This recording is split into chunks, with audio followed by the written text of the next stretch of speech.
Amigos, irmãos, é bom estarmos juntos outra vez, agora num ambiente de aula completamente diferente. Agradeço ao André por estar a dar suporte técnico a estes momentos.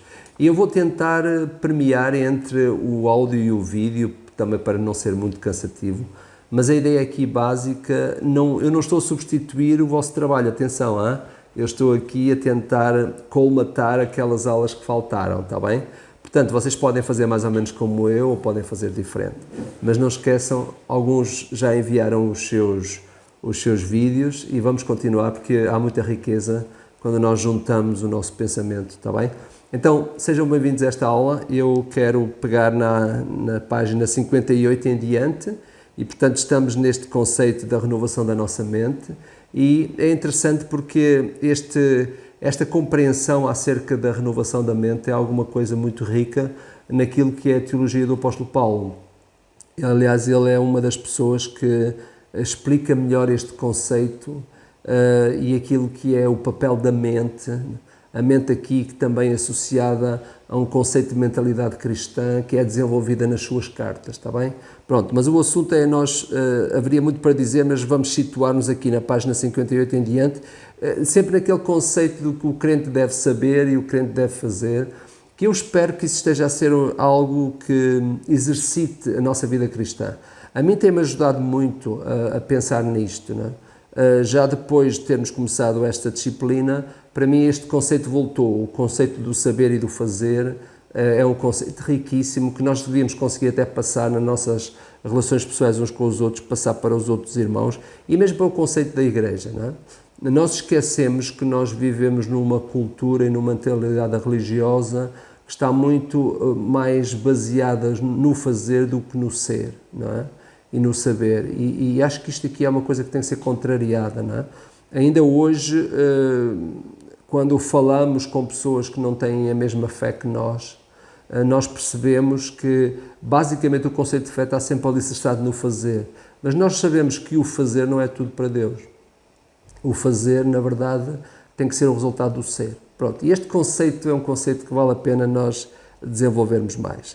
Então, aqui o primeiro aspecto que é mencionado, e é feita uma alusão a uma passagem muito conhecida que é Romanos capítulo 12, verso 1 e 2. Não é? É aí que Paulo introduz de uma forma mais sólida, digamos assim, este conceito da renovação da nossa própria mente. Não é? E nós todos conhecemos estes versículos. Eu gostava de dizer-vos que este foi o primeiro texto onde eu, um dia com 16 anos, fiz um estudo bíblico. Gente, realmente concordo ainda hoje que aquilo que pensei na altura estava correto, embora não tivesse tão perfeito, não é? Mas este Romanos 12, 1 e 2 é realmente dois versículos que nos chamam a atenção para esta fortaleza, não é? Do ser, este conceito do ser na vida cristã. Então, lembrando aqui, rogo-vos, pois, irmãos, pela compaixão de Deus, que apresenteis os vossos corpos em sacrifício vivo, santo e agradável a Deus, que é o vosso culto racional, e não sede conformados com este mundo, mas transformai-vos pela renovação do vosso entendimento, para que experimenteis qual seja a boa, agradável e perfeita vontade de Deus. É aqui que o autor vai buscar também este conceito da renovação da nossa mente, que é muito importante na forma como nós desenvolvemos aquele estágio fundamental da santificação, esquecendo justificação, que vem junto com a regeneração, santificação e depois glorificação, não é? Justificação, o ato em que Deus nos considera justos, santificação, o modelo de vida ajustado àquilo que é a parecença com Cristo, do ponto de vista espiritual e as consequências disso, e depois a glorificação, que não acontece cá, acontece na glória, em que nós realmente estamos isentos completamente do pecado. Portanto, a justificação significa isentos da culpa do pecado, santificação, isentos do poder do pecado e glorificação, isentos da presença do pecado. E este conceito é muito interessante porque nós temos que associá-lo a tudo isto que nós estamos a ver aqui. Esta forma de agradar a Deus, que é referida aqui várias vezes na página 58, é realmente um plano, digamos assim, renovado num processo que é difícil. Esta ideia da mente nós sabemos que é complicado, não é? Esta ideia da renovação da mente é um processo difícil, nós sabemos. A nossa mente lida com muitas coisas. O conceito de mentalidade é alimentado por muitos fatores ao longo da nossa própria vida. A cultura é uma delas. Não é? E todos os dias nós nos debatemos com questões ligadas à cultura, ligado ao modo de vida, à forma como nós estamos, o nosso pensamento.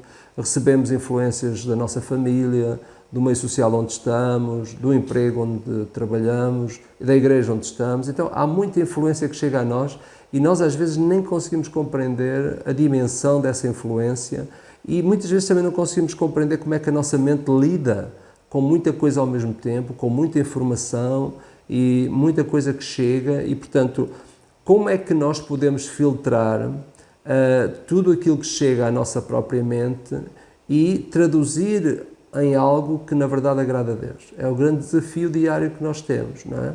E como disse, muitas vezes influenciado por muitos conceitos que às vezes até são conceitos espirituais errados. Não é? E todos os dias lidamos com isto, sobretudo quem é pastor lida com estas coisas. Não é? Portanto, nós precisamos de uma mente renovada e isso envolve o quê? Envolve os nossos pensamentos e envolve aquilo que resulta dos pensamentos. E então, este texto aqui, de Romanos 12, é riquíssimo, é aquele que eu destaco aqui na página 58 em relação àquilo que na verdade o crente deve efetivamente saber. Nós devemos saber que no momento da conversão nós recebemos o Espírito Santo.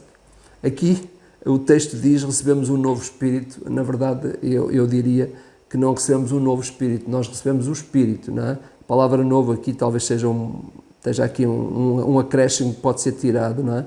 Embora eu entenda aquilo que o autor está a dizer, eu penso que talvez a tradução aqui, quando diz receba um novo Espírito, devia ser com letra pequena, porque eu acho que essa é a intenção do autor.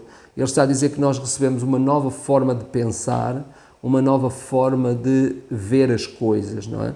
Portanto, aqui a palavra Espírito, estando em letra grande, nós temos que tirar o novo. Não é? O que a mesma coisa, ambas são verdade, não é? Nós recebemos um Espírito, não é? Recebemos um Espírito, neste caso com letra grande, ou também pode ser, nós recebemos um novo Espírito, e neste caso com letra pequena, não é? O qual deseja agradar a Deus e também a mente que é renovada com os pensamentos e os caminhos de Deus. O que é que, na verdade, quando olhamos para Romanos capítulo 12, 1 e 2, nós temos que fazer referência aqui a dois aspectos importantes, é o corpo e a mente, não é? O corpo e a mente.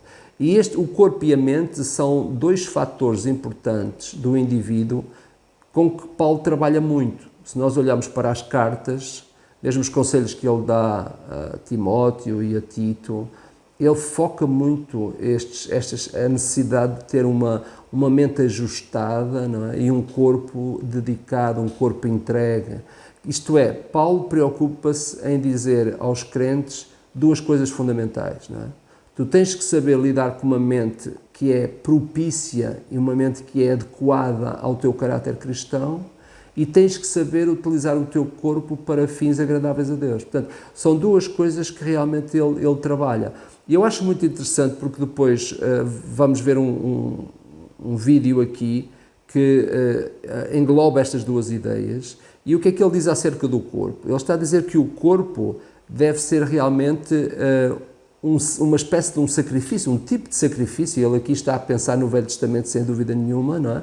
Porque nós sabemos que no Velho Testamento havia efetivamente sacrifícios que tinham que ser feitos e para eles serem aceitos por Deus eles tinham que cumprir algumas regras e nós sabemos disso, não vamos agora aqui ficar a relembrar isso porque todos nós estamos bem situados na compreensão do que significava isso, mas ele chega a dizer que o sacrifício tem que ter, o corpo neste caso tem que ter três características como sacrifício. Ele tem que ser vivo, santo e agradável. Não é? Vivo porque nós sabemos que o animal era morto. O sacrifício não apresentava o animal morto. Ele era morto na altura, isto é, ele não podia vir morto. O sacrifício do animal era na hora. O animal estava vivo e dava a sua vida. Portanto, este conceito aqui é muito importante, não é? É por isso que Paulo chega a dizer que nós não devemos apresentar obras mortas. Tiago fala sobre isso também, este conceito de obras mortas. Não.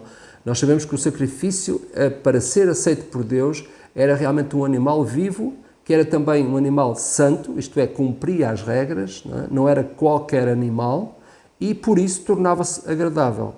O que Paulo está a dizer é que nós temos que, de alguma forma, viver uma vida onde o nosso corpo cumpre este tipo de objetivo diante de Deus. Portanto, tem que ser um sacrifício vivo. Nós estamos constantemente num processo de crucificação, é isso que Paulo chega a dizer, não é? Ele diz, já estou crucificado, e nós sabemos que todos os dias, se nós quisermos estar no percurso cristão, todos os dias nós estamos a crucificar alguma coisa, não é? Às vezes é um vício que ainda não foi crucificado, um modo de pensar, pode ser alguma coisa que está alojada no nosso coração que nós ainda nem entendemos, mas o processo de vida do cristão é uma vida de constante entrega em sacrifício, não é? Nós estamos constantemente, neste caso, a fazer morrer alguma coisa para fazer nascer outra. Portanto, é o processo de vida cristã que está muito associado àquilo que é o processo da morte e da ressurreição do próprio Senhor Jesus Cristo. O segundo aspecto, o aspecto da mente, e vejam para que é que a mente, qual é o produto que a mente deve produzir. E ele explica, a mente deve produzir uma vontade boa, agradável e perfeita. E se nós associarmos estes 3 elementos do corpo com os 3 elementos da mente, na verdade eles são semelhantes. Eles têm que cumprir os mesmos propósitos, não é? Agora, qual é, aqui sem gastar muito tempo, qual é a compreensão que nós encontramos aqui? É que a entrega do corpo é feita com a compreensão da mente. Isto é, se eu não entregar o meu corpo em sacrifício vivo, não é? Santo e agradável a Deus, eu não vou conseguir entender de uma forma clara qual é o objetivo e a finalidade da entrega do meu corpo. Nós sabemos que há muita gente que às vezes faz sacrifícios, e até estou a lembrar-me que em alguns países da América Latina, por exemplo, na Páscoa, há pessoas que são colocadas na cruz e deixam-se pregar com os pregos, etc, etc. Quer dizer, reparem, não é disso que estamos a dizer. Estamos a dizer que a nossa mente tem que conduzir-nos à entrega do nosso corpo. Isto é, a mente tem que compreender qual é a implicação que é pedida ao corpo. E, portanto, a associação destas duas verdades, elas levam-nos a nos colocarmos diante de Deus exatamente da forma como Deus quer. Portanto, não é só uma ideia de entrego-me a ti, Senhor, a minha vida está entregue. Às vezes podemos entregar o corpo e não entregar a mente, não é? Paulo liga as duas coisas porque não há possibilidade de nós entregarmos o nosso corpo em sacrifício vivo, santo e agradável a Deus, se a nossa vida também não alcançar o estágio de uma vontade de Deus que é boa, agradável e perfeita, está bem? Pronto, nós podíamos ficar por aqui muito tempo só em Romanos 12, mas nós temos que avançar e eu não quero que o áudio se torne muito cansativo. Quando passamos para a página 59, nós encontramos aqui uma outra implicação direta, que é a implicação da mudança, isto é, ele está a dizer que a renovação da mente, obviamente, produz mudança, algum tipo de mudança na nossa própria vida.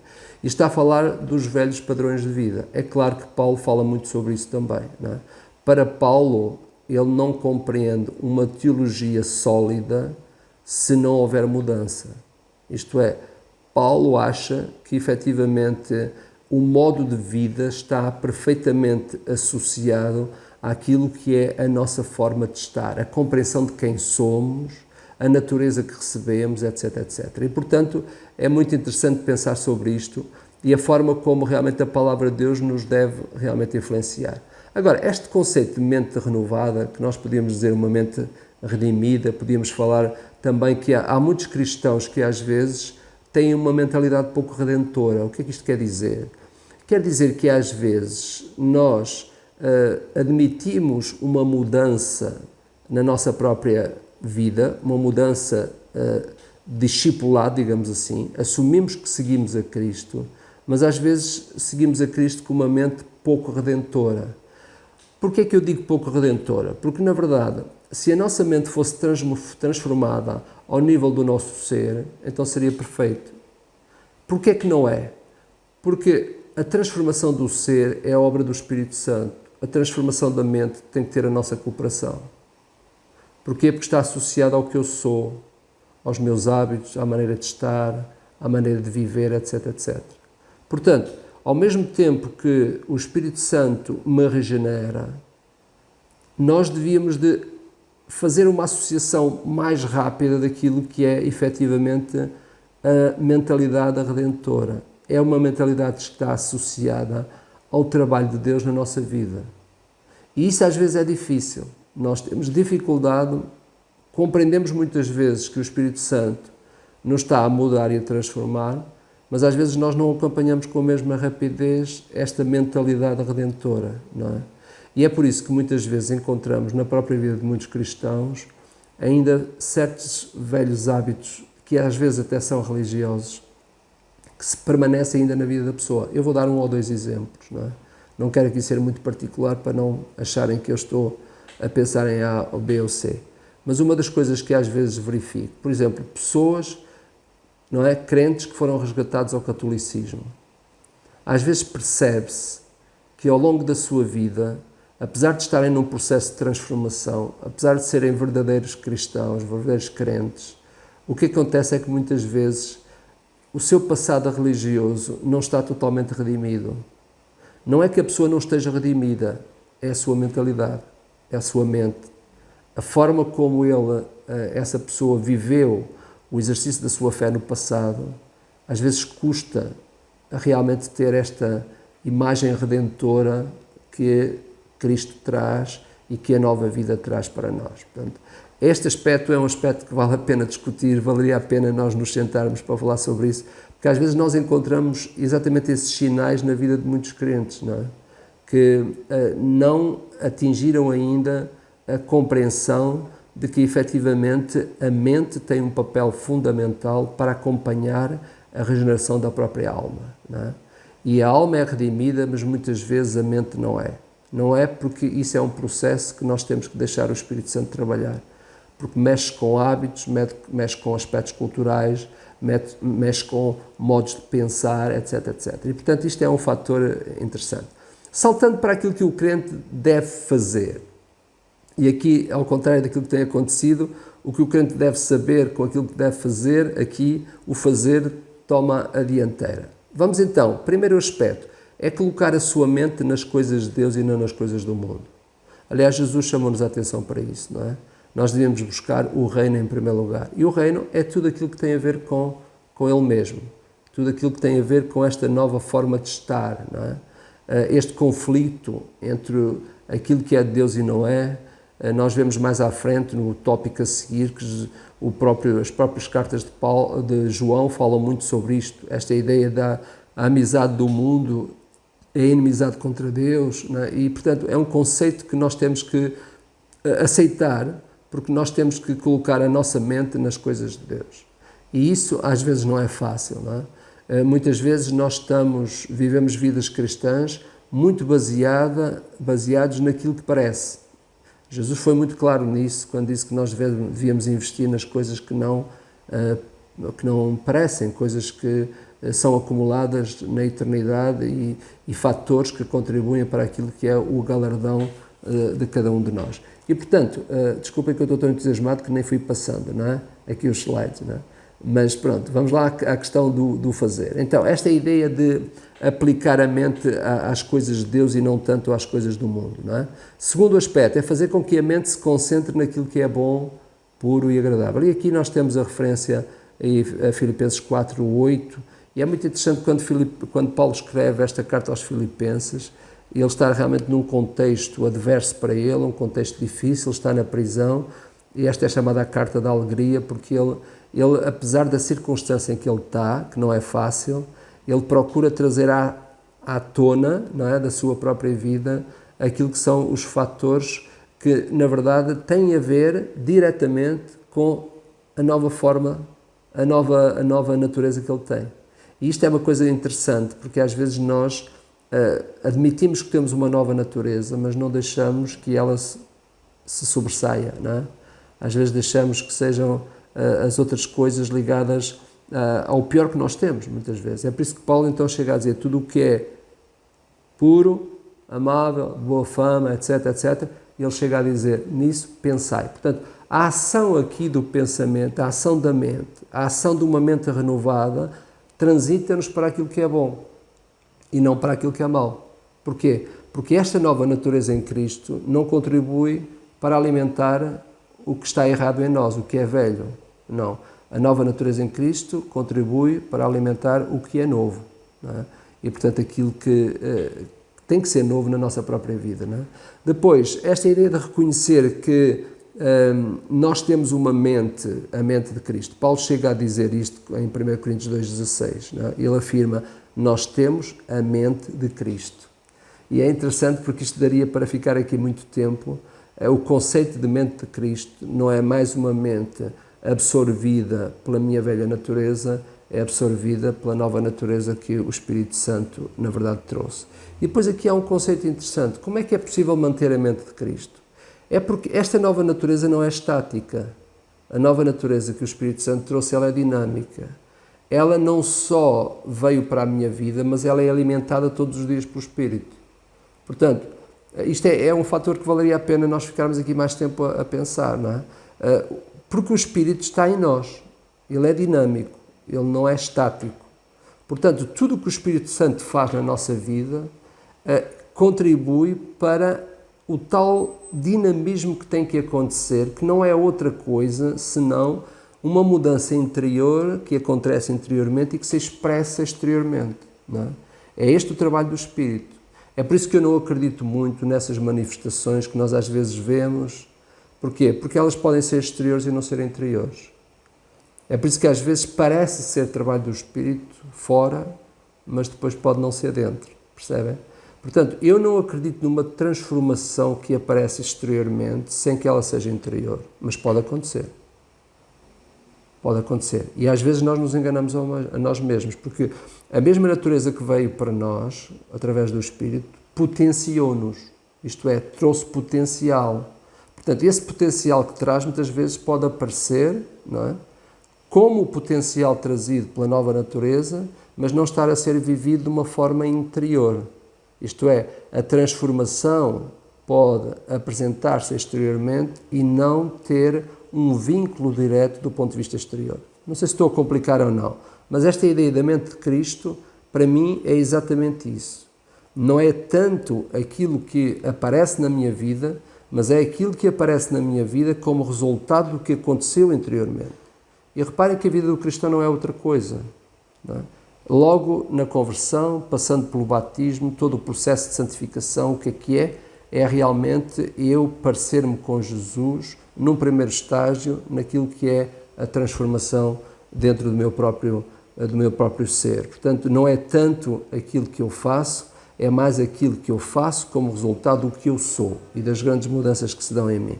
Pedir ao Espírito Santo que ilumine e desenvolva a mente. Isso é uma coisa importante. A maior parte de nós não nos lembra. Todos os dias, quando oramos, ninguém se lembra. Ó Espírito Santo de Deus, por favor, renova a minha mente. Não é? Às vezes nós pedimos que renove a nossa carteira, que renove, enfim, as questões financeiras da nossa própria vida, mas não pedimos para Ele renovar a mente. E muitas vezes, mesmo a maneira como nós administramos o fator material, é exatamente resultado, muitas vezes, de uma falta de renovação interior. Isto é, muitas vezes a mente não está realmente a ser trabalhada pelo Espírito Santo de Deus ao ponto de produzir, digamos assim, no trato com as coisas, na maneira como administramos a vida, etc., etc., aquilo que na verdade o Espírito Santo deve produzir interiormente. Então isso é muito importante, pedir ao Espírito Santo que nos conduza, que nos guie, não apenas nos grandes momentos, mas guiar-nos dia a dia, nas decisões fáceis, aquelas que parecem que não têm grandes implicações. Tudo isso é muito importante porque a presença do Espírito em nós é dinâmica, não é? Ela não é estática, é dinâmica. Isso significa que envolve não apenas o Espírito nos grandes momentos da nossa vida, não é? A ideia de convicção do pecado, a ideia da regeneração, a ideia da santificação, mas é todo um processo dinâmico que o Espírito Santo faz nas pequenas e nas grandes coisas da nossa própria vida. E, portanto, o papel da própria palavra.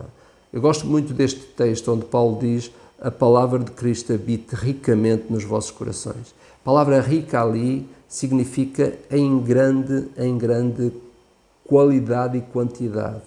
Aqui é um termo para aceitar as duas coisas, quantidade e qualidade, não é?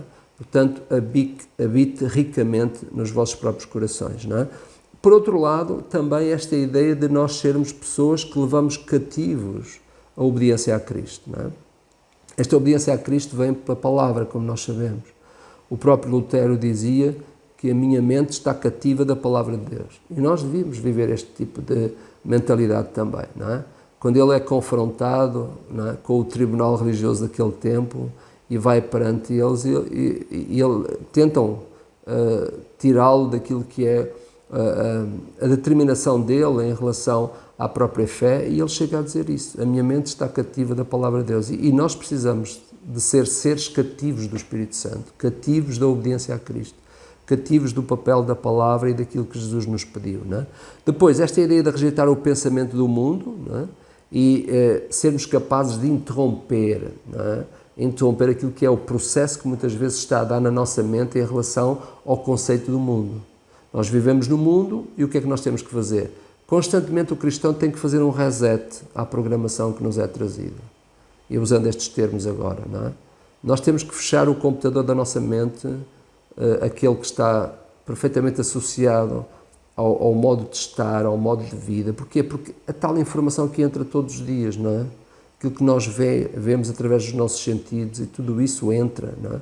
Então, hoje em dia, eu lembro-me que antigamente, quando comecei a trabalhar com o computador, eu tinha que chegar ao final do dia e desligar o computador. Hoje em dia não se desligam computadores. Os computadores estão constantemente ligados, não é?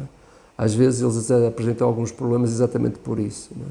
Nós precisamos de fechar a programação da nossa mente no final de um dia, e ao mesmo tempo avaliar e ver quais são os vírus que entraram, fazer uma espécie de teste à nossa mente todos os dias.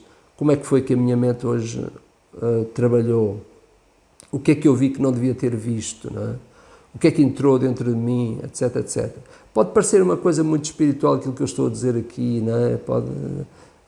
Eu até, tirando a palavra espiritual, pode parecer assim uma coisa muito, enfim, parece que a ideia de subir lá ao monte e ficar lá para não ter contacto com o mundo, não é isto. Nós temos que ter contacto com o mundo, mas temos que ser conscientes que a programação da nossa vida interior tem que ser entregue nas mãos do Espírito todos os dias. Por isso esse conceito de abrir o dia e fechar o dia com Deus não é um conceito errado, é um conceito plenamente correto, mas claro, o dia-a-dia também, o percurso do dia tem que ser também avaliado. Investir boa parte do seu tempo na Palavra de Deus, aprendendo pensamentos, princípios, etc, etc. A Palavra de Deus, estamos sempre a falar do mesmo, não é? Mas não podemos falar de outra coisa, porque realmente a Palavra é a Palavra. E nós não podemos substituí-la por o que quer que seja. E todos nós entendemos a necessidade da Palavra, não é? Todos os dias vamos a ela, todos os dias somos enriquecidos por ela.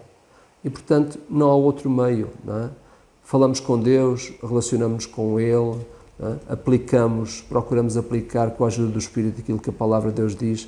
Tudo isso são aspectos que nós não podemos deixar de pôr de parte. O autor chega aqui a fazer uma comparação. Assim como um computador é programado para raciocinar de uma forma específica, a mente também é programada para pensar de acordo com o mundo ou de acordo com Deus. E aí é o exercício que nós somos chamados a fazer. O que colocamos na nossa mente determina como pensamos e agimos. E isso é verdade, falámos já sobre isso, não é? Eu não posso... aquilo que eu faço é realmente o resultado daquilo que eu programo interiormente. Aliás, aqui há uns tempos estava a ler um artigo sobre a influência, efetivamente, do marketing, não é? E é curioso porque está absolutamente já estudado isto e confirmado, de que se tu fores para o teu emprego e passares por uma loja, seja do que for, e olhares para um produto várias vezes, tu, ao fim de um tempo, sem perceberes, já o compraste, não é? Portanto, isso é prova de que aquilo que nós colocamos dentro de nós, através dos nossos olhos, e que é absorvido pela nossa mente, mais tarde ou mais cedo, nós vamos acabar por fazer isso. Eu acho que isto está muito ligado com aquilo que o próprio Senhor Jesus disse a respeito daquilo que é o poder da nossa vista, porque muitas vezes ele falou isso em relação à questão da própria forma como vemos as mulheres que vemos, etc. Mas isso é visto em relação a outros fatores da nossa própria vida, não é? E é por isso que o Senhor Jesus disse, olha, se tu vês uma coisa e já a cobiças, então isso já é errado, já é pecado. Portanto, esta ideia da mente que vem muito através daquilo que é o que nós vemos e a nossa própria experiência. A palavra de Deus é o melhor software de computador com o qual podemos programar adequadamente a mente do crente, não é? E eu diria que sim, que a palavra nos transforma. Nós precisamos ficar absorvidos pela palavra. Gostamos muito dos salmos, usamos os salmos nos nossos cultos, mas não nos podemos esquecer que os salmos são exatamente o conteúdo da mente do poeta, neste caso, não é? E o poeta, quando ele faz poesia, ao contrário do que hoje, nós hoje fazemos poesia, podemos fazer poesia que não diz nada a ninguém. Mas a poesia, nos tempos do Velho Testamento, eles traduziam a vida. E essa é a diferença. Eu hoje posso fazer poesia para alguém ler, mas naquela altura, a poesia dos Salmos é a poesia de alguém que já viveu. E é por isso que ele chega a pontos, muitas vezes, de até pedir a Deus que destrua os seus inimigos. Porquê? Porque aquilo é a sua vivência, não é? Não é nada que ele queira simplesmente usar para passar tempo. Os salmos são o extrato de vidas vividas, não é? Portanto, é poesia, mas é uma poesia que resulta do tipo de vida que a pessoa leva. E por isso ele chega ao ponto em que há dias que ele diz, olha, estou abatido, a minha alma está abatida, e há dias que ele exalta e diz, oh Deus, não há ninguém como tu, etc, etc. É a vida do ser humano. Portanto, nós temos que aprender a viver esse tipo de vida alimentado por dentro e não simplesmente manifestada por fora, está bem? Então, ok, não sei quanto tempo já gastei com isto, mas olha, o que realmente é necessário para pensarmos como Deus pensa é a pergunta da reflexão que está aqui, não é?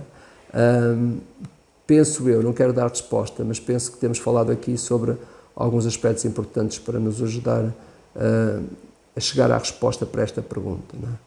E eu queria terminar com uma pergunta pessoal, que é até que ponto é que a mente tem poder sobre a tua própria vida cristã?